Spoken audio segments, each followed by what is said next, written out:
अस्सलाम वालेकुम, मैं हूं रेहान तारिक और आप देख रहे हैं दास्ताक। एक ऐसे वक्त में जब पाकिस्तान की मशरकी और मगरबी सरहदों पर गैर यकीनी सूरत हाल है, वेस्टर्न बॉर्डर्स के ऊपर इस वक्त सूरत हाल गैर मामूली है। एक ऐसे वक्त में कि जब मशरकी सरहद पर भारत पाकिस्तान के खिलाफ साजिशों में मसरूफ है, मकबूजा कश्मीर की अबतर सूरत हाल है, जबकि मगरबी सरहद पर अफगानिस्तान का खाना जंगी का खदशा भी मंडला रहा है। वहां से अमरीकी ट्रूप्स की इवैक्यूएशन का सिलसिला भी जारी है। अमरीका फौज के इनखला के ऐलान के साथ ही तालिबान अफगानिस्तान के बेशतर हिस्से पर कब्जा जमा चुके हैं, जबकि अफगान हुकूमत उनके साथ मुज़ाकरात के लिए भी तैयार नहीं है। Absolutely not. और गुज़श्ता रोज़ वज़ीर आज़म के पार्लियामान से खिताब के बाद से पाकिस्तान पर अमरीका मुसलसल दबाव भी बढ़ा रहा है। ऐसे वक्त में पार्लियामान में कौमी सलामती कमेटी का इजलास बुलाया गया। एक ऐसे क्रूशल टाइम पे इजलास बुलाया गया जिसमें opposition leader Shehbaz Sharif, chairman peoples Party Bilawal Bhutto Zardari, वज़ीर आला बलोचिस्तान और वज़ीर आला सिंध भी इजलास में शरीक हुए। चारों सूबों के वज़राए आला थे। Army chief general Qamar Javed Bajwa, DGISI lieutenant general Faiz Hameed और DGISPR lieutenant general Babar Iftikhar भी इजलास में शरीक हुए। पार्लिमानी रहनुमाओं को मुल्क की दाखिली सूरत हाल के अलावा अफगानिस्तान, भारत और मकबूजा कश्मीर की सूरत हाल पर ब्रीफिंग। इस इजलास के एलामिये के मुताबिक DGISI ने मुल्क की सियासी और पार्लिमानी क़यादत, दाखिली सलामती, अंदरूनी चैलेंजेस, खित्ते में होने वाली तब्दीलियों, कश्मीर, अफगानिस्तान की हालिया सूरत हाल और अहम उमूर पर एक जामे ब्रीफिंग दी तमाम तर पार्लिमानी रहनुमाओं को, पार्लिमानी जमातों को। शुरका को बताया गया कि पाकिस्तान ने अफगान अमन अमल में इखलास के साथ नहायत मस्बत और जिम्मेदाराना किरदार अदा किया है। पाकिस्तान की भरपूर काविशों की बदौलत मुख्तलिफ अफगान धड़ों और मुतहारिब ग्रुपों के दरमियान मुज़ाकरात की राह हमवार हुई और अमरीका और तालिबान के दरमियान भी बामानी बातचीत का आगाज़ हुआ। पाकिस्तान इस बात पर यकीन रखता है कि अफगानिस्तान में पायदार अमन जनूबी एशिया में इस्तेहकाम का बाइस बनेगा। पार्लिमानी कमेटी को यह भी बताया गया कि पाकिस्तान अफगान अमन के लिए अपना जिम्मेदाराना किरदार अदा करना जारी रखेगा और अफगान अवाम को हकीकी नुमाइंदा हुकूमत का हर सतह पर खैर मकदम करेगा। शुरका को आगाह किया गया कि पाकिस्तान की सरजमीन अफगानिस्तान के खिलाफ इस्तेमाल नहीं हो रही और उम्मीद करते हैं कि अफगानिस्तान की सरजमीन भी पाकिस्तान के खिलाफ इस्तेमाल नहीं होगी। ब्रीफिंग में बताया गया कि अफगान सरहद पर 90% बाढ़ का काम मुकम्मल कर लिया गया है, जबकि कस्टम्स और बॉर्डर कंट्रोल का भी मौसर निज़ाम तश्कील दिया जा रहा है। सियासी और पार्लिमानी क़यादत ने इस ब्रीफिंग पर इत्मीनान करते हुए अफगानिस्तान में अमन, तरक्की और देरपा जो खुशहाली है उसके लिए नेक ख्वाहिशात का इजहार किया। दूसरी जानिब वज़ीर आज़म ने किसी भी मुल्क की जंग में शराकत से दो टोक अल्फाज में इनकार किया था, लेकिन अमरीका के मुतालबात हैं कि कम होने का नाम नहीं ले रहे। अमरीका, पाकिस्तान और चीन के ताल्लुकात जो क्वाड्स के मामलात हैं, जो एक नया एक अलाइनमेंट बन रही है, नई सफाराई हो रही है बैनुल अक़वामी मंजरनामे पर, उन मामलात समेत मुख्तलिफ इशूज़ पर पाकिस्तान को डिक्टेट करने की कोशिश की जा रही है, जिस पर वज़ीर आज़म इमरान खान की जानिब से एक दो टोक पेश किया गया था। वो क्या कहते हैं, ज़रा उसकी एक झलक भी आपके सामने रखते हैं। Happen that if there's pressure put on Pakistan to change its relationship or downgrade its relationship with China, it won't happen because the relationship between Pakistan and China is very deep. चीनी media से गुफ्तगू की वज़ीर आज़म इमरान खान ने बैनुल अक़वामी मंजरनामे का तज़किरा करते हुए बताया है कि इस वक्त जो स्ट्रेटेजिक नौयत के मामलात हैं उस पर पाकिस्तान अपनी आंखें खुली रखे हुए है और यकीनन उसमें ये तय करना होगा कि अलाइनमेंट क्या होगी। हम किसी की भी जंग का हिस्सा नहीं बनेंगे, बल्कि अमन में शराकतदार का किरदार अदा करते रहेंगे। ऐसे वक्त में पाकिस्तान की जिम्मेदारियों में यकीनन इजाफा हो चुका है। अपोजिशन और अवाम की जानिब से गुज़श्ता कई अरसे से हुकूमत से मुतालबा किया जा रहा था कि कौमी सलामती के मामलात पर पार्लियामान को एतमाद में लिया जाए। वो इसराइल से ताल्लुकात हों या फिर कश्मीर के सौदे के हवाले से इल्ज़ामात हों, उसामा बिन लादेन का मामला हो या अमरीका को अड्डे देने का फैसला हो, हुकूमत से बार बार पार्लियामान को एतमाद में लेने का मुतालबा किया जा रहा था। ताख़ीर से ही सही, लेकिन आज पार्लिमानी नुमाइंदों का इजलास बुला ही लिया गया। आज के इजलास में कौमी सलामती के मामलात पर सवाल उठाने वाले भी मौजूद थे, जबकि मुल्क की सरहदों के मुहाफ़िज़, आला अस्करी क़यादत भी इजलास में मौजूद थी। पार्लिमानी जमातों की नुमाइंदगी भी इजलास में मौजूद थी, लेकिन आज के इस इजलास की खास बात यह कि वज़ीर आज़म पाकिस्तान इमरान खान मौजूद नहीं थे। हालांकि आज के इजलास में वज़ीर आज़म की शिरकत इंतहाई ज़रूरी नहीं थी। वज़ीर आज़म का इजलास उसमें शरीक ना होना, उसकी वजह क्या थी, उसकी वजाहत खुद वज़ीर ख़ारजा शाह महमूद कुरैशी ने दी। वो क्या कह रहे थे वो भी आपके सामने रखता है। अच्छा, मगर सर इतना अहम मौका है, पूरी अपोजिशन जमा होगी, वज़ीर आज़म साहब क्यों नहीं आए? हम उनकी नुमाइंदगी कर रहे हैं। मैं बहसीत वज़ीर ख़ारजा, बहसीत वाइस चेयरमैन, बहसीत deputy parliamentary leader of the party उनकी नुमाइंदगी कर रहा हूँ। वज़ीर ख़ारजा शाह महमूद कुरैशी ने कहा कि इजलास में वज़ीर आज़म की नुमाइंदगी वो कर रहे हैं गुज़श्ता रोज़ ही उन पर इल्ज़ामात लगाए गए थे कि वो खुद को वज़ीर-ए-आज़म के तौर पर देखते हैं, मुतबादिल के तौर पर पेश करते हैं। सवाल ये है कि क्या शाह महमूद कुरैशी वज़ीर-ए-आज़म की मुतबादिल बनने की कोशिश कर रहे हैं। आज का इजलास इन कैमरा सेशन था, बंद कमरा इजलास था, मीडिया को असम्बली में दाखिले की इजाज़त नहीं मिली, मेंबरान से मोबाइल फ़ोन्स ले लिए गए, पार्लियामान के अंदर तमाम तर दफातर बंद रहे, स्टाफ को छुट्टी दे दी गई, असम्बली मुलाजमीन मौजूद नहीं थे, कौमी असम्बली हॉल को कॉन्फ्रेंस रूम में तब्दील कर दिया गया था। कौमी सलामती से मुतालिक इजलास कैसे होते हैं? यकीनन इससे पहले ये एक डेकोरम है कि SOP के तौर पर इस इजलास को इन कैमरा रखा जाता है, हसास नौयत के स्ट्रेटेजिक मामला डिस्कस होते हैं और इसकी जो रिकॉर्डिंग्स हैं उनको स्पीकर के सामने लॉक किया जाता है, बंद किया जाता है, महफूज किया जाता है और ये सदर पाकिस्तान का इस्तेहकाक है, इख्तियार है कि वो इसकी रिकॉर्डिंग को अगर चाहें तो वो देख सकते हैं या फिर आला अदलिया इसकी रिकॉर्डिंग मंगवा के किसी खास मौके के ऊपर वो देख सकती है। अदरवाइज़ इसको इनक्लोज कर दिया जाता है, सील कर दिया जाता है स्पीकर की मौजूदगी में। आज जिस वक्त ये इजलास जारी था उसी वक्त ही कोयटा के अंदर एयरपोर्ट रोड पर एक धमाका हुआ है। धमाका यकीनन ये कोई पहला नहीं है, बलूचिस्तान इससे पहले भी दहशतगर्दों के निर्गे में है। गुज़श्ता 2 माह की अगर बात की जाए तो वहाँ 20 सिक्योरिटी एहलकार जामे शहादत नोश कर चुके हैं और अगर 6 महीने की बात की जाए तो 500 से ज़ायद ऐसे हमले हो चुके हैं। आज जिस ट्रेलर को आप फुटेज में देख रहे हैं, आग लगी हुई है, ये सिक्योरिटी फोर्सेस का ट्रेलर था जिसको निशाना बनाया गया है रिपोर्टेडली। ताहम इस हवाले से मज़ीद इत्तलात आना बाकी हैं। कोयटा एयरपोर्ट रोड के ऊपर इस इलाके को कॉर्डन ऑफ किया गया फौरी तौर पर। सिक्योरिटी हुक्काम ने इसको जो है जाए हादसा को घेरे में लिया और तहकीकात भी जारी हैं। यकीनन जो इसके पसे पर्दा किरदार हैं उनको भी कैफरे किरदार तक पहुंचाया जाएगा, लेकिन इससे अंदाज़ा लगाया जा सकता है कि इस मुल्क में अंदरूनी और बैरूनी ख़तरात लाहक हैं और इन चैलेंजेस से निमटने के लिए आज का इजलास जो कौमी सलामती कमेटी का इजलास था उसकी बड़ी अहमियत है। एक नेशनल कंसेंसस डेवलप करने की ज़रूरत है, तमाम तरह इख्तिलाफ़ात को पसे पुश डालकर बालाए ताक रखते हुए कौमी इत्तफ़ाक़ राय और कौमी हमाहंगी पैदा करने की अशद ज़रूरत मौजूद है। आगे बढ़ते हैं जी। कौमी सलामती कमेटी के इजलास से पहले जो मामलात हैं, यकीनन उससे पहले अगर हम कल के इजलास की बात करें तो पार्लियामान के अंदर एक इजलास हुआ जिसमें वज़ीर-ए-आज़म इमरान खान साहब ने बड़ी धुआंधार तकरीर की थी और ऐसे वक्त में पाकिस्तान की जिम्मेदारियों में यकीनन इजाफा भी हो चुका है। अपोजिशन और अवाम की जानिब से गुज़श्ता कई दिनों से ये बात की जा रही थी कि आप कोई ऐसा इजलास बुलाएं जिसमें कौमी हमाहंगी का एक मज़हर दिखाई दे। इससे पेशतर के आगे बढ़े, रिजवान सईद हमारे रिपोर्टर कोयटा से हमें ज्वाइन कर रहे हैं। इस हादसे की नौयत और शिद्दत से मुतालिक उनसे बात करेंगे। बहुत बहुत शुक्रिया रिजवान आपके वक्त के लिए। रिजवान के कोयटा एयरपोर्ट रोड पर जो धमाका हुआ है इसकी नौयत और शिद्दत क्या थी और इस हवाले से क्या इत्तलात आ रही हैं? देखिए जी, कोयटा एयरपोर्ट रोड का इलाका है जहां पर सिक्योरिटी फोर्सेस के जो ट्रक है वो गुजर रहा था कि उसके करीब एक जोरदार धमाका हुआ। धमाके के नतीजे में अब तक जो गैर मुसद्दका इतलात सामने आ रही है उसमें 4 अफराद बताया जा रहा है कि उसमें जख्मी हुए हैं। तो हम इस वक्त भी इलाके को कॉर्डन ऑफ किया गया है। हम देख रहे हैं कि यहाँ पर महकमा PDMA की जो टीमें हैं वो जाए वकुआ पर पहुंच चुकी हैं और रेस्क्यू का ऑपरेशन जो है वो जारी किया हुआ है। इस वक्त जो ट्रक था जो सिक्योरिटी फोर्सेस का उसमें जो आग लगी थी उसे भी बुझा दिया गया है। बताया जा रहा है कि 4 अफराद उसमें जख्मी हुए हैं। तो हम हतमी तौर पर इस हवाले से जो है वो इतलात सामने नहीं आ रही। धमाका काफी शदीद था जिसकी आवाज जो है वो पूरे इलाके में सुनी गई है। करीबी इमारतों के शीशे भी टूट गए हैं। तमाम तर ट्रैफिक को मुअत्तल कर दिया गया है। वहां से वकुआ से जो है वो शवाहिद इकट्ठे करने का सिलसिला शुरू कर दिया गया है। महकमा PDMA की जो फायर ब्रिगेड टीम थी उसकी जानिब से इलाके में जो है वो न सिर्फ जो गाड़ी को आग लगी थी उसे जो है वो बुझा दिया गया बल्कि जख्मियों को भी मुंतकिल। अच्छा रिजवान, ये बताएगा कि क्या बताया जा रहा है अब तक जो इत्तलात आ रही है उसके मुताबिक, क्योंकि सिक्योरिटी फोर्सेस के जो ट्रेलर है उसको टारगेट किया गया था, तो हदफ क्या था धमाका करने वालों का? जी, अब तक की जो इतलात सामने आ रही है और जो सूरत हाल हम देख रहे हैं उसमें यही लग रहा है कि सिक्योरिटी फोर्सेस को जो है वो दहशतगर्दी का निशाना बनाने की एक साजिश थी। तो हम इस हवाले से अब तक जो ऑफिशियल कोई भी हम देख रहे हैं कि कोई बयान सामने नहीं आया, क्योंकि अब से कुछ देर कबल ही यह वाकया रूनुमा हुआ है और जख्मियों को मुंतकिल करने का जय वकुआ से शवाहिद इकट्ठे करने का सिलसिला जो है वो इब्तदाई तौर पर शुरू किया गया है। इस वक्त तक जो है वो सरकारी सतह पर हम देख रहे हैं कि कोई भी बयान सामने नहीं आया। तो हम जो सूरत हाल सामने आई है ठीक है, बहुत बहुत शुक्रिया रिजवान, बहुत शुक्रिया आपके वक्त के लिए। हमारे रिपोर्टर रिजवान सईद हमें कोयटा से अब थे। अब कौमी सलामती कमेटी के इजलास से कबल गुज़श्ता रोज पार्लियामान का मंजरनामा कुछ बदला बदला दिखाई दिया।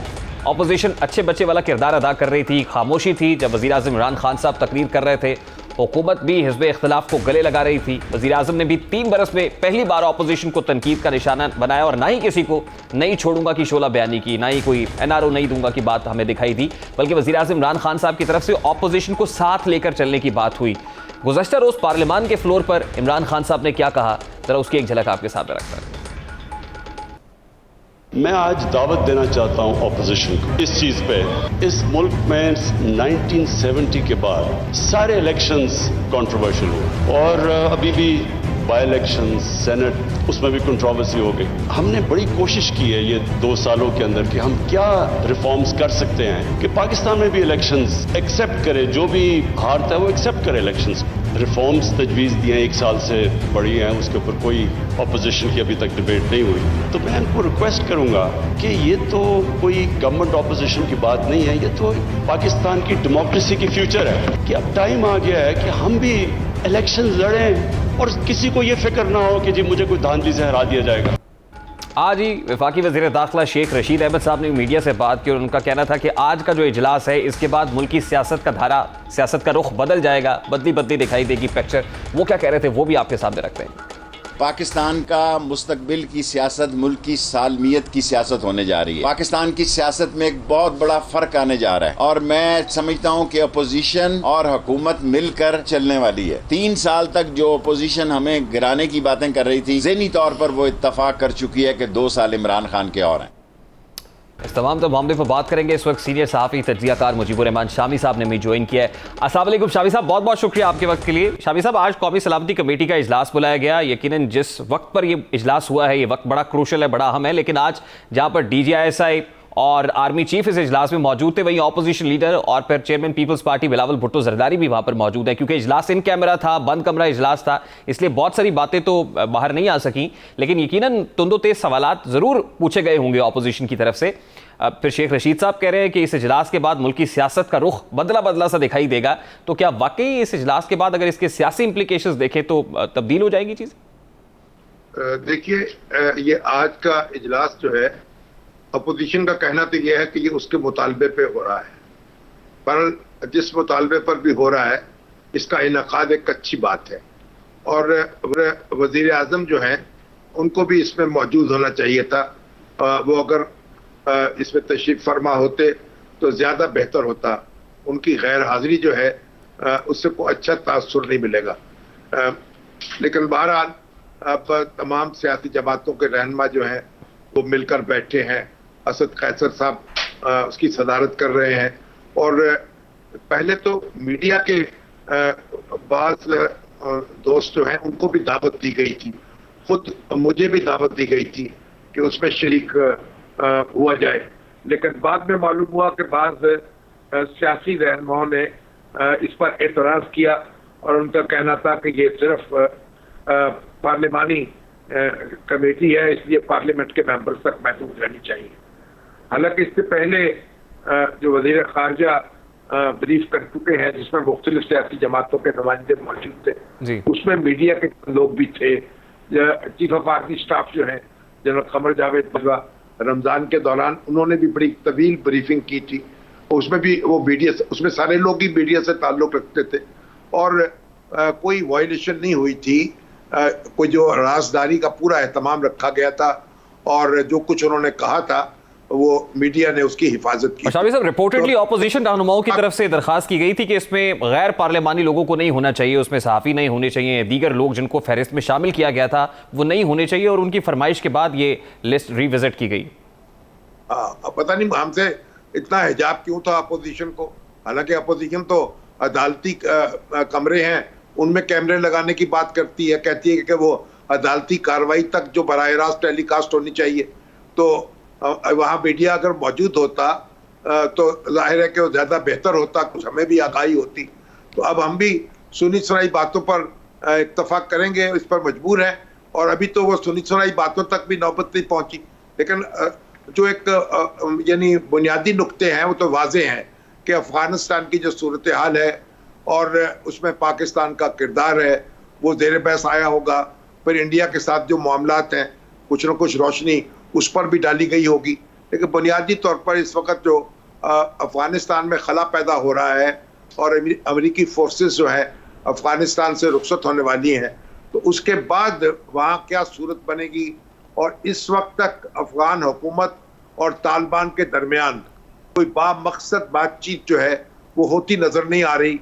और पाकिस्तान इस हवाले से मुस्तरब है, क्योंकि पाकिस्तान के हमसाया के तौर पर अफगानिस्तान के मामलात जो है वो पाकिस्तान पर असरअंदाज होते हैं। इस वक्त भी 30 लाख के करीब जो मुहाजिर हैं, जो निवासी के में पाकिस्तान आए थे कई अशरे पहले, वो आज तक पाकिस्तान में रह रहे हैं, उनकी वापसी की सूरत पैदा नहीं हुई। तो अब अगर कोई और रेला आएगा तो फिर हमारे लिए मुश्किलात बढ़ेंगी। शाबी साहब, हमारा ख्याल है कि नेशनल कंसेंसस अगर डेवलप हो जाए इस तरह के इशू के ऊपर, तो ये हमारी स्ट्रेटेजिक नौयत के मामलात और हमारी पॉलिसी को मजीद स्ट्रेंथन भी करेंगे। अगर मिलिट्री एस्टैब्लिशमेंट वहां पर मौजूद है, अहम रहनुमा है, तो यकीनन उनको जब एंडोर्समेंट मिल जाएगी पार्लिमानी रहनुमाओं की तरफ से, तो उनके इस फैसले के अंदर भी मजीद ताकत ऐड हो जाएगी। लेकिन शाबी साहब, जिस तरह आपने कहा कि वज़ीर-ए-आज़म इमरान खान साहब वहां पर मौजूद नहीं थे, आपको याद होगा कि जब आर्मी चीफ के साथ को पार्लिमानी रहनुमाओं की मुलाकात होती है, एक मुलाकात GHQ में भी हुई थी, उस पर बड़ा शोर होगा हुआ था कि यार इमरान खान साहब दूसरे कमरे में तो रहे, लेकिन वो उस मुलाकात में शरीक नहीं हुए जहां पर ऑपोजिशन रहनुमा मौजूद थे। तो क्या वज़ीर-ए-आज़म इमरान खान साहब ने जो गुज़श्ता रोज पार्लियामान के फ्लोर पर ऑपोजिशन को साथ चलने की दावत दी और आज वो गायब हो गए, तो वो भी किसी के कहने पर सिर्फ हालात को सॉफन करने के लिए कहा इमरान खान साहब ने, और वो ऑपोजिशन के साथ नहीं बैठना चाहते, मूड अब भी वही है? देखिए, वज़ीर-ए-आज़म की तकरीर तो बड़ी हौसला अफजा थी और उससे ये उम्मीद पैदा हुई थी, और वो उम्मीद अब तक भी मौजूद है कि नया चैप्टर जो उसका आगाज़ होगा और अपोजिशन के दरमियान और हुकूमत के दरमियान एतमाद की कुछ ना कुछ बहाली होगी। लेकिन वज़ीर-ए-आज़म जो हैं आज इस नशिस्त में तशरीफ़ नहीं लाए। इससे पहले नवाज शरीफ साहब के दौरे हुकूमत में जब भी इस तरह की मुशावरत का एहतमाम हुआ, जिसमें फ़ौजी क़यादत भी मौजूद थी और सियासी क़यादत भी मौजूद थी, तो ख़ुद वज़ीर-ए-आज़म वहाँ मौजूद रहे। आपको मालूम है कि पेशावर में जब स्कूल पे हमला हुआ, दहशतगर्दों ने जो बड़ी हौलनाक वारदात की थी, उसके बाद सारी हमारी मजहबी और सियासी जमातें इकट्ठी हुई थी और लीडरशिप सारी इकट्ठी होकर बैठी थी, और उसमें नवाज शरीफ साहब भी मौजूद थे वज़ीर-ए-आज़म के तौर पर, chief of army staff general Raheel Sharif भी मौजूद थे। तो इसमें वज़ीर-ए-आज़म जो हैं उनकी मौजूदगी से मामलात ज़्यादा उनमें एतबार होता है, वक़ार पैदा होता है। अगर वो होते तो बेहतर था, लेकिन भारत उनकी जमात की नुमाइंदगी है, उनके वज़ीर ख़ारजा मौजूद है, वज़ीर दाखिला मौजूद है, दूसरे लोग मौजूद हैं और सारी सियासी जमातें मौजूद हैं। तो भारत जो एक किसी न किसी हद तक तो ये ज़रूरत जो है पूरी हुई है, और तवक्को रखनी चाहिए कि अफ़गानिस्तान के मामले में हम एक कौमी पॉलिसी जो है उस पर अमल कर सकेंगे। और वज़ीर-ए-आज़म ने वैसे तो ऐलान कर दिया है पहले ही इस इजलास से कि वो किसी सूरत अमेरिका को अड्डे नहीं देंगे, और अब देखना ये होगा कि अमेरिका के साथ या अफगान हुकूमत के साथ या तालिबान के साथ हमारे ताउन की हदूद क्या होंगी, और हम एक दाखिली सूरत हाल में से उलझने से कैसे बचेंगे। ये बहुत एक नाजुक मामला है और इस पे हमें फूक कर कदम रखना होगा। शाबी साहब, आज वफाकी वज़ीर दाखिला ने कहा कि अब आइंदा आने वाले दिनों की सियासत मुल्क की सालमियत की सियासत होगी। तो इस वक्त जो खत्ते की सूरत हाल है, क्या उसमें मुल्क किसी सियासी तब्दीली का मुतहम्मिल हो सकता है? क्योंकि शेख रशीद साहब की इस बयान से तो यही तासुर मिलता है कि अब क्योंकि स्ट्रेटेजिक नौयत की पॉलिसीज़ हैं, मामलात बड़े ख़राब हैं ईस्टर्न वेस्टर्न बॉर्डर के ऊपर, तो यहाँ पर अब अपोजिशन किसी किस्म की तब्दीली तो भूल जाए। देखिए, अब तो तब्दीली की कोई बात भी नहीं हो रही। जो अपोजिशन कह रही थी कि हम सड़कों पर निकलेंगे, लॉन्ग मार्च करेंगे, इस्तीफे देंगे, वो सब बातें तो अब हवा में उड़ गई हैं, और अपोजिशन के दरमियान वो इत्तेहाद भी बरकरार नहीं रहा। पीपल्स पार्टी ने अपना रास्ता अलग कर लिया, ANP भी PDM से अलग हो गई या कर दी गई। तो PDM अपने तौर पर अपनी जगह मौजूद नहीं है, और ना उसके वो नारे हैं, ना दावे हैं, ना लॉन्ग मार्च है, और ना ही इस्तीफे हैं। तो अब तो एक ठहराव सा पैदा हो चुका है, और यही जो इंतखाबात तक हम पहुंचेंगे तो अभी तो हुकूमत को कोई खतरा मालूम नहीं होता, लेकिन क्योंकि अब 2 साल के अंदर इंतखाबात होने हैं, तो इसकी वजह से जो एक्टिविटी जनरेट होगी उसे आप इंतखाबी मुहिम का नाम दे सकेंगे। तो उससे शेख रशीद साहब ये बात कहते हैं कि ये सारे सिक्योरिटी के हवाले से मामलात होंगे, खुदा करे ऐसा ही हो, लेकिन उसके साथ ही उन्होंने आज़ाद कश्मीर की हुकूमत की बात भी कर दी है। कोई आज़ाद कश्मीर के जो इंतखाबात हैं उनके बारे में सवालिया निशानात उठ रहे हैं, तो बड़ी ज़रूरी बात है कि वहाँ इंतखाबात ऐसे हों कि उन पर उंगली ना उठ सके। अगर वहाँ शिकायत पैदा हुई तो एक जो ताल्लुकात हैं उनको नुकसान भी पहुंच सकता है और नए मसाइल भी खड़े हो सकते हैं। अच्छा शाबी साहब, ये क्योंकि इन कैमरा सेशन है, बंद कमरे का इजलास है, वहाँ पर सहाफ़ी मौजूद नहीं हैं, ख़बरें नहीं आ रही हैं, अजम्पशंस तो हो सकती हैं, लेकिन शहबाज शरीफ साहब का वहाँ मौजूद होना, बिलावल साहब का वहाँ पर होना, पाकिस्तान मुस्लिम लीग नून के कायद ने बड़े सख्त इल्ज़ामात भी लगाए थे, आपको पता होगा गुजरावाला जलसे के बाद जो सिलसिला शुरू हुआ, और आज फ़ौजी क़ियादत वहाँ पर बराह रास्त मौजूद है। तो जब तुंदो तेज सवालात की बात होती है तो पता नहीं किस नौयत के, अगर स्ट्रेटेजिक नौयत के मामलात हैं तो उस पर कुछ अफगानिस्तान और भारत के अंदर जो कुछ इशूज़ हैं उस पर तो बात होगी, लेकिन आपको लगता है कि आने वाले दिनों में जब आम इंतखाबात 2023 की तैयारी की बात है तो बैकडोर चैनल्स की बात होती है कि कौन ऑपरेट कर रहा है, कौन मुक़्तदर हल्कों के करीब है, तो आज कुछ नरमी, कुछ फ्लेक्सिबिलिटी पैदा करने का मौका भी मिला होगा दोनों को तबादला ख्याल से? देखिए, नए इंतखाबात जो हैं या आने वाले इंतखाबात जो हैं उनके हवाले से कंसर्न तो मौजूद हैं और अपोजिशन का मुतालबा ये है कि वो ऐसी कोई सूरत हाल पैदा नहीं होनी चाहिए जो गुज़श्ता इंतखाबात में देखने को मिली, उसमें कोई मुदाखलत किसी अदारे की तरफ से नहीं होनी चाहिए। ये एक जायज़ मुतालबा है कि इंतखाबात मुनसफाना हो, लेकिन मैं नहीं समझता कि ये आज का मौजू है या आज इस पर कोई गुफ्तगू ही होगी। हाँ, आगे चलकर इस पर कोई बात हो सकती है, लेकिन आज तो जो अफगानिस्तान का मसला है वही डोमिनेट कर रहा होगा और उससे जो पैदा होने वाले उसके असरात हैं उनके बारे में गुफ्तगू हो रही होगी। उसूली तौर पर तो ये बात मेरा ख्याल वाज़ेह है और ये सारा कंसेंसस है कि पाकिस्तान को इसमें कोई अपने तौर पर मदाखलत नहीं करनी चाहिए और कोई फरीक नहीं बनना चाहिए, और अफगानिस्तान का जो मसला है वो अफगानों पर छोड़ देना चाहिए। तालिबान और अशरफ गनी की हुकूमत या दूसरे जो अनासर वहाँ मौजूद है वो मिल बैठें और एक दूसरे की बात सुने और अफगानिस्तान को एक खाना जंगी में धकेलने की बजाय एक अमन और सुकून की तरफ लेकर जाएं। कई अशरे हो गए हैं अफगानिस्तान सुकून से महरूम है। अब ये अफगान रहनुमाओं की बुनियादी जिम्मेदारी है कि वो अफगानिस्तान को सुकून दें, अमन दें, और पाकिस्तान भी अमन के हवाले से तो किरदार अदा कर सकता है और किरदार अदा करना चाहिए। इसमें तो मेरा ख्याल है कोई इख्तिलाफ राय नहीं होगा और ना ही इसका इज़हार किया जाएगा। शाही साहब, अमेरिका को मिलिट्री बेसिस ना देने का फैसला समेत जो अमेरिका के दबाव में ना आने का फैसला है और जो रिजिड स्टांस है, बड़ा स्ट्रिक्ट किस्म का एक इस वक्त स्टांस वज़ीर आज़म इमरान खान साहब को उनकी हुकूमत का है, क्या इसमें कोई तब्दीली वाकई हो सकती है? क्योंकि अमेरिका और पाकिस्तान का अगर रीसेंट पास्ट में हम देखें तो एक लव हेट रिलेशन तो रहा है, और कुछ लोग ये कह रहे हैं कि अगर जो बाइडन की कॉल आ जाती है तो हो सकता है उसके बाद फिर से मामलात अमेरिका के साथ उस्तवार हो जाएं, राहें हमवार हो जाएं। तो आपको लगता है कि एक बाइडन की कॉल से मशरूत हैं बहुत सारे मामलात जिसके बाद रिवर्सल भी हो सकता है डिसीजंस का? नहीं, जो बाइडन की कॉल तो आ जानी चाहिए थी और राब्ता उनसे हो जाना चाहिए था।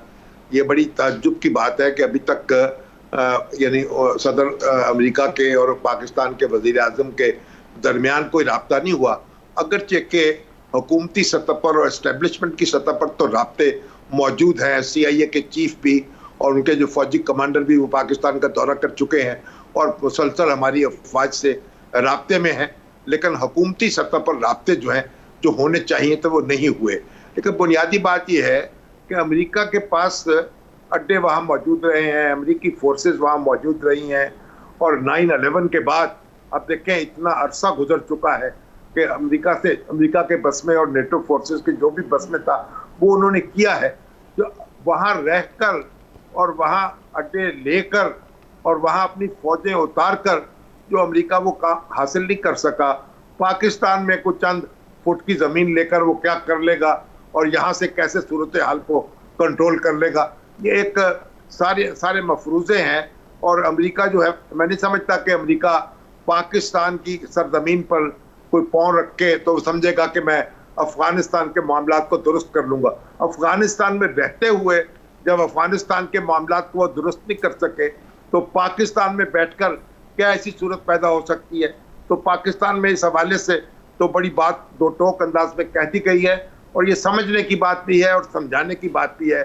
इससे कोई मसला हल नहीं होगा, पाकिस्तान के लिए नए मसाइल पैदा हो जाएंगे। बहुत बहुत शुक्रिया शामी साहब आपके वक्त के लिए। सीनियर सहाफ़ी तज्ज़ियाकार मुजीबुर रहमान शामी साहब हमारे साथ मौजूद थे। अभी एक ब्रेक लेंगे जिसके बाद बात करेंगे कि क्या तहरीक इंसाफ लोड शेडिंग के खिलाफ कोई मुजाहरा करेगी। उस वक्त तहरीक इंसाफ जो लोड शेडिंग के खिलाफ मुजाहरे किया करती थी, अब ये मुजाहरा किसके खिलाफ होगा? बात करेंगे इस ब्रेक में।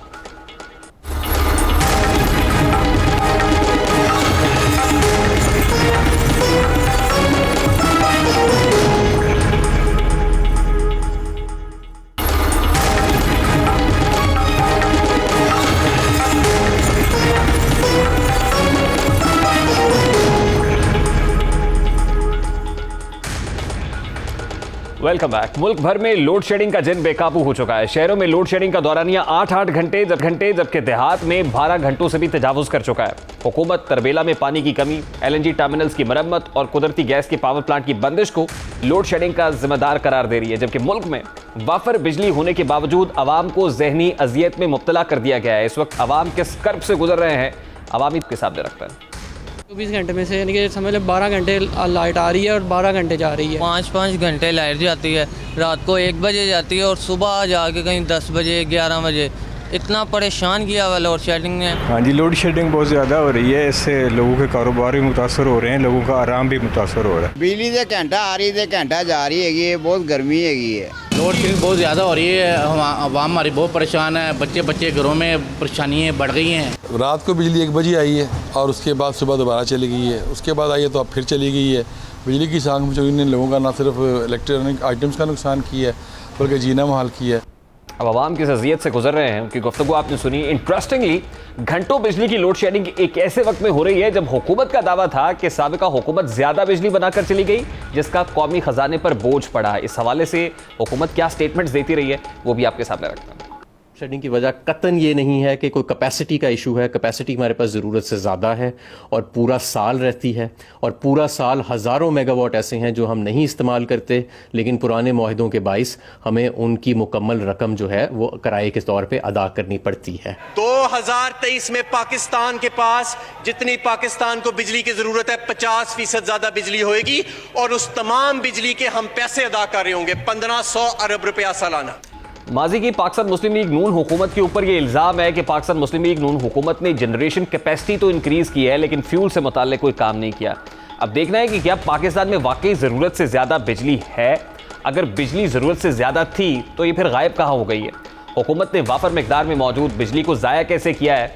पाकिस्तान में बिजली पैदा करने के लिए पानी, दरामदशुदा RLNG, कोयला और फर्नेस ऑयल के साथ कुछ दीगर तवानाई के जो ज़राए हैं उन पर इन्हिसार किया जाता है। अगर पाकिस्तान के एनर्जी मिक्स को देखा जाए तो मल्टीपल सोर्सेज हैं। ताहम इस वक्त सबसे ज़्यादा कमी गैस की है, क्योंकि गैस पाइपलाइंस जो है उनके अंदर अभी गैस मौजूद नहीं है। जो सप्लाईज हैं वो बैटरी डिसरप्टेड है, जिसकी वजह से बहरान सर उठा रहा है। पाकिस्तान में बिजली 27%, पानी दरामदशुदा गैस से 22% और कोयले से 20% हासिल की जाती है। इसी तरह से न्यूक्लियर ज़राए से 9.8%, फर्नेस ऑयल से 5.9%, कुदरती गैस से 11.2% बिजली हासिल की जाती है। ये वो सोर्सेज हैं चीदा जिनसे पाकिस्तान में बिजली प्रोड्यूस की जाती है। मुल्क में बिजली की मजमूई पैदावार 19,000 मेगावाट है, जबकि मुल्क 25,000 मेगावाट बिजली इस वक्त डिमांड करता है। यूँ पाकिस्तान में बिजली का शॉर्टफॉल 6,000 मेगावाट तक जा पहुंचा है। इस वक्त बिजली का बहरान हुकूमत की नाकाम पॉलिसियों की वजह से पैदा हुआ है। बर वक्त फैसले ना होने के नताइज अवाम भुगत रहे हैं, लेकिन मुल्क में लोड शेडिंग की कहानी कोई नई नहीं है। मुल्क में घंटों लोड शेडिंग का बानी और जिम्मेदार परवेज मुशर्रफ का 10 साला दौरे इक़्तिदार समझा जाता है, क्योंकि इस दौर में बिजली का एक भी इजाफी यूनिट तैयार नहीं किया गया। वादों के बावजूद 4,000 मेगावाट के भाषा डैम की तामीर शुरू ना हो सकी। यही नहीं बल्कि मुल्क की बिजली की जरूरियात पूरी करने के लिए ईरान से गैस पाइपलाइन बिछाने के मामले को भी उलझाया गया, और साल 2006 के बाद से मुल्क में बिजली का बहरान बेकाबू होता चला गया। इसी तरह पाकिस्तान पीपल्स पार्टी के दौरे हुकूमत में भी इस बहरान की तरफ कोई खास तवज्जो नहीं दी गई। बिजली बहरान पर काबू पाने के लिए हफ्ते और इतवार की छुट्टी समेत मार्केट्स का दौरानिया कम किया गया। मुशर्रफ दौरे हुकूमत के बाद से मुल्क में बिजली ना होने लोगों का रोजगार खत्म हो रहा था, ज़राअत और सनत का पहिया नहीं चल रहा था, जबकि माशी सरगर्मियां ना होने के बराबर थी और लोग लोड शेडिंग की अजियत के बायस ज़हनी मरीज बन रहे थे। पीपल्स पार्टी का दौर शुरू होता है, उस वक्त के वज़ीर आला पंजाब शहबाज शरीफ वफाकी हुकूमत की पॉलिसियों के खिलाफ मैदान में आते हैं। मीनारे पाकिस्तान पर एक एहतजाजी कैंप लगाया जाता है, वज़ीर आला कैंप ऑफिस बनाते हैं, धरने दिए जाते हैं। वहाँ पर आप ये देख सकते हैं फुटेज में कि किस तरह बगैर किसी पंखे के और लाइट्स के इजलास बुलाए जाते हैं। शहबाज शरीफ साहब उस दौर में उस वक्त क्या स्टेटमेंट्स देते थे वो भी आपके सामने रखते हैं। ये अगर समझते हैं कि इंतखाबात के करीब अपना कोई पैसा, जो रुपए प्रिंट कराकर छाप कर वो बिजली के जो ये जो अजाब है सर्कुलर डेट 400 अरब रुपए का, वो हल कर लेंगे तो अवाम वो जो इनकी तरफ से मेहरबानी है इनके मुंह पर मारेंगे। पंजाब को महरूम कर दिया, पंजाब को यतीम करना चाहता है। पंजाब के शेर जवान हैं, पंजाब यतीम नहीं होगा। अब मुशर्रफ दौर में मुस्लिम लीग काफ की शिकस्त की दीगर वजूहात के साथ साथ लोड शेडिंग भी एक अहम वजह थी। यही लोड शेडिंग थी जिसने पाकिस्तान पीपल्स पार्टी को दोबारा इक्तदार में आने का मौका नहीं दिया। यही नहीं बल्कि 2013 के इंतखाबात में लोड शेडिंग के खात्मे के वादों के साथ लड़े गए। मुस्लिम लीग नून ने अपने 5 साला दौरे इक्तदार में $2.5 अरब की लागत से 5000 मेगावाट बिजली पैदा की, नए मंसूबे लगाए, जिसके बाद मुल्क से लोड शेडिंग का खात्मा हुआ। 2018 में हुकूमत के खात्मे से कबल उस वक्त के वज़ीर आला शहबाज शरीफ ने मीडिया के सामने आकर ऐलान किया था कि आज मुल्क में लोड शेडिंग का जिन काबू था वो बिल्कुल खत्म हो चुकी है, हमारे पास इजाफी बिजली मौजूद है और आज के बाद लोड शेडिंग के जिम्मेदार हम नहीं होंगे। शहबाज शरीफ साहब ने जाते जाते क्या कहा था वो भी आपके सामने रखते हैं। आज रात के 12 बजे हमारी टर्म खत्म हो जाएगी, तो कल अगर लोड शेडिंग होती तो मुझे आप जिम्मेदार नहीं ठहराएंगे। अब मुस्लिम लीग के दौर में मुल्क में बिजली पैदा होने की इस्तेदाद कैपेसिटी 35,000 मेगावाट से जायद हो गई थी, जबकि 2013 में ये 22,000 मेगावाट थी। यानी 7 साल में पाकिस्तान की बिजली पैदा करने की इस्तेदाद कैपेसिटी में इजाफा हुआ है। 64% इजाफा देखने में मिला है। मुल्क में गर्मियों के मौसम में 10,000 जबकि गर्मियों में इसकी तलब 24,000 मेगावाट है। मुस्लिम लीग जिस वक्त मुल्क में तवानाई के मंसूबे लगा रही थी, उसके इंसाफ सड़कों पर लोड शेडिंग के खिलाफ एहतजाज करती थी। तहरीक इंसाफ उस वक्त क्या कर रही थी उसकी एक हल्की सी झलक भी आपके सामने रखते हैं। इंशाअल्लाह 5 सालों में पाकिस्तान को बिजली प्रोवाइड करेंगे, बेचेंगे पूरे पाकिस्तान को, पूरे यानी सूबे के तो पूरा करके कि देहाती में 18 घंटे लोड शेडिंग और शहर में इन्होंने सिर्फ 15% कर दिया। जो नून लीग ने वादे किए थे वो इनको पूरे नहीं करने। 6 महीने में इनके पास तकरीरें हैं सबकी कि 6 महीने में 1 साल में हम बिजली लोड शेडिंग खत्म कर देंगे। पंजाब असम्बली के बाहर तो अगले 2-3 दिन में एहतजाज कर रहे हैं, एहतजाजी कैंप भी लगा रहे हैं। और जो हुक्मरानों ने वादे किए थे कि 2 साल में लोड शेडिंग ख़त्म कर देंगे, लेकिन अब 5वां साल है उनके इक़्तिदार का। अब यहाँ सवाल पैदा होता है कि मुल्क में 11,000 मेगावाट इजाफी बिजली गई कहाँ? 2 पावर प्लांट्स की बंदी से पूरे मुल्क में बिजली की कमी क्यों हुई है? पावर प्लांट्स ने हुकूमत को पहले ही खबरदार किया था, इसके बावजूद हुकूमत ने मामला पहले ही दुरुस्त क्यों नहीं किए? ये वो तमाम तर सवालात हैं जो आज पाकिस्तान तहरीक इंसाफ हुकूमत से बनते हैं और सोचने का मकाम है। यहाँ एक ब्रेक लेंगे, जिसके बाद बात करेंगे कि एहतजाजी तलबा, उनके लिए शहर इक़्तिदार जिंदान क्यों बन गया है, उन पर लाठियां क्यों बरसाई जा रही है, स्टूडेंट्स क्यों सरापा एहतजाज है। मामले को उठाएंगे इस ब्रेक के बाद, हमारे साथ रहिएगा।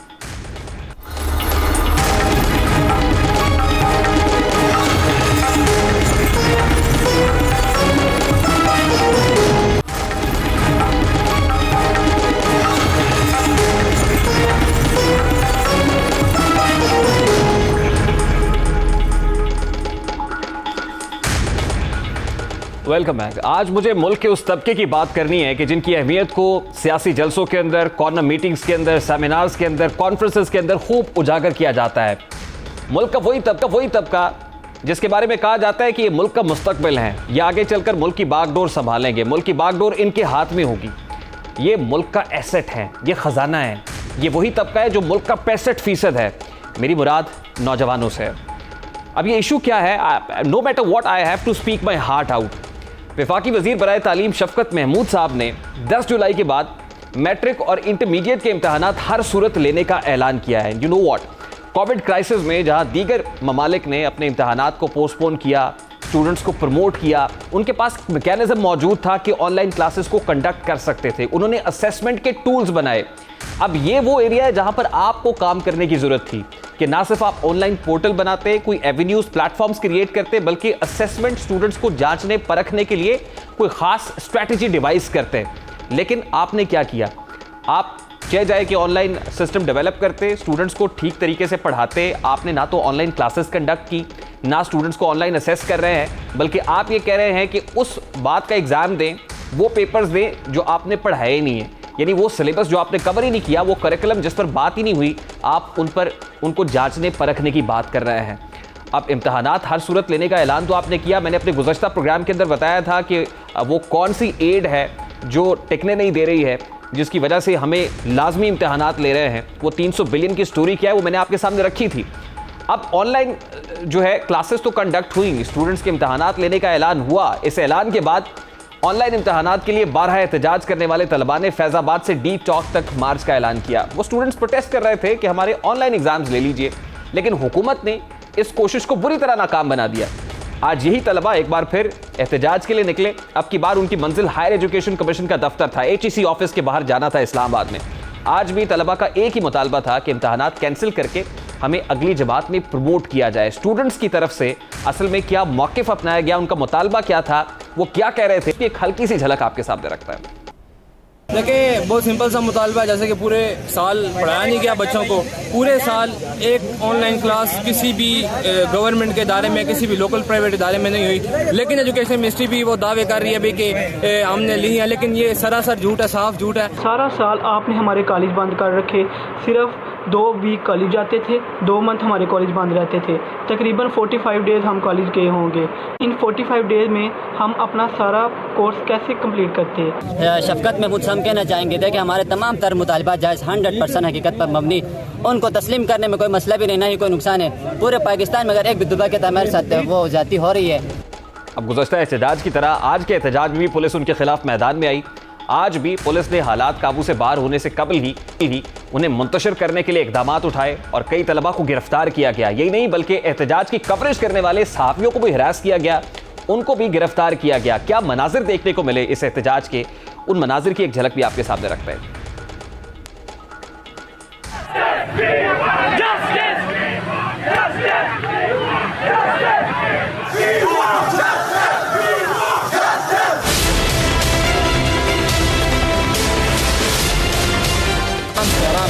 पत्थर लगे इनको, यार बड़े सोच की बात है। एहतजाज के ये मनाजिर और मुल्क भर से आए हुए स्टूडेंट्स का ये प्रोटेस्ट और उनका जमे गफ़ीर देखकर मुझे खान साहब के वो शोरा आफाक कलिमात याद आ रहे हैं कि अगर मेरी हुकूमत के खिलाफ प्रोटेस्ट करते हुए 50 लोग भी सड़क पे आ जाए तो मैं इस्तीफ़ा दे दूंगा। खान साहब, हम इस्तीफ़े का मुतालबा तो नहीं कर रहे, लेकिन शफकत महमूद साहब जिनसे बारहा हमारी टीम ने राब्ते की कोशिश की है, शफकत महमूद साहब की कैंपेन्स में बखुद जो है कवर करता रहा, उनकी कॉन्स्टिट्यूंसी के अंदर स्टूडेंट्स की बड़ी बात किया करते थे। खुदारा इन स्टूडेंट्स को सुने। ये तो था आज का दास्ताक। आपसे मुलाकात होगी इंशाल्लाह कल। अपना रखिएगा ख्याल। अल्लाह हाफ़िज़।